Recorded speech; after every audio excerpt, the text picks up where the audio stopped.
ಅಂತರ್ಜಾತೀಯ ವಿವಾಹವನ್ನ ತುಂಬಿದ ಸಂಸತ್ತಿನಲ್ಲಿ ಅವಹೇಳನ ಮಾಡಿದ್ದು ಅಕ್ಷಮ್ಯ. ಮೋದಿ ಸರ್ಕಾರದ ಮೇಲೆ ಮುಗಿಬಿದ್ದ ಕಿಶೋರ್.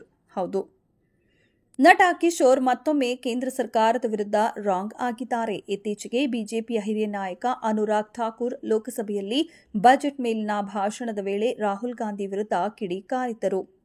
ರಾಹುಲ್ ಗಾಂಧಿಯ ಹೆಸರನ್ನ ಹೇಳದೆ ಜಾತಿಯೇ ಗೊತ್ತಿಲ್ಲದ ವ್ಯಕ್ತಿಗಳು ಜಾತಿ ಗಣತಿಯ ಬಗ್ಗೆ ಮಾತನಾಡುತ್ತಿದ್ದಾರೆ ಎಂದು ಹೇಳಿದರು. ಇವರ ಈ ಹೇಳಿಕೆ ಲೋಕಸಭೆಯಲ್ಲಿ ವಾಕ್ಸಮರಕ್ಕೆ ಕಾರಣವಾಗಿತ್ತು.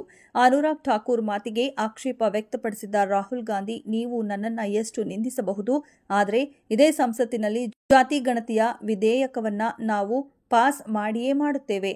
ಅದರ ಬಗ್ಗೆ ಯಾವುದೇ ಗೊಂದಲವೂ ಇಲ್ಲ.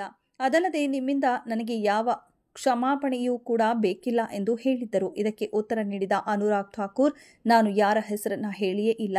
ಹಾಗಿದ್ರೂ ಅವರು ಮಾತನಾಡಿ ಉತ್ತರ ನೀಡಿರುವುದು ಆಶ್ಚರ್ಯ ನೀಡಿದೆ ಎಂದು ಪ್ರತಿಕ್ರಿಯೆ ನೀಡಿದರು. ಇನ್ನು ಸಮಾಜವಾದಿ ಪಕ್ಷದ ಮುಖ್ಯಸ್ಥ ಅಖಿಲೇಶ್ ಯಾದವ್ ಅಂತೂ ಸಂಸತ್ತಿನಲ್ಲಿ ಯಾರೊಬ್ಬರ ಜಾತಿಯನ್ನ ಹೇಗೆ ಕೇಳಲು ಸಾಧ್ಯ ಎಂದು ಪ್ರಶ್ನೆ ಮಾಡಿದರು. ಈ ವಿಚಾರದ ಬಗ್ಗೆ ಪ್ರತಿಕ್ರಿಯೆ ನೀಡಿರುವ ನಟ ಕಿಶೋರ್ ತಮ್ಮ ಕಾಮೆಂಟ್ ಅನ್ನು ಸೋಷಿಯಲ್ ಮೀಡಿಯಾದಲ್ಲಿ ಹಂಚಿಕೊಂಡಿದ್ದಾರೆ.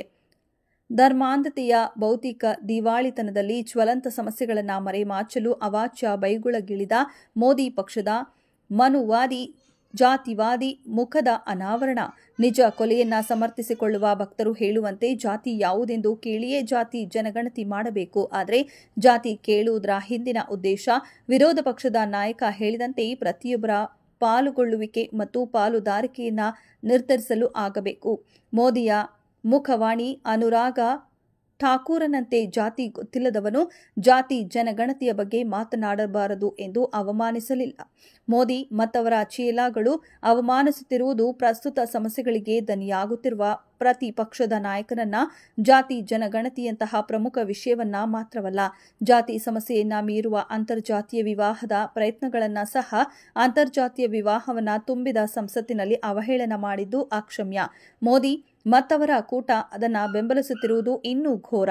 ಇದೇ ವರ್ಣಭೇದದ ಪ್ರತಿಪಾದಕರಾದ ನಿಜವಾದ ಬಣ್ಣ. ಇದೇ ಬಿಜೆಪಿಯ ನಿಜವಾದ ಹಿಂದುತ್ವ ಎಂದು ಕಿಶೋರ್ ಸದ್ಯ ಬರೆದುಕೊಂಡಿದ್ದಾರೆ.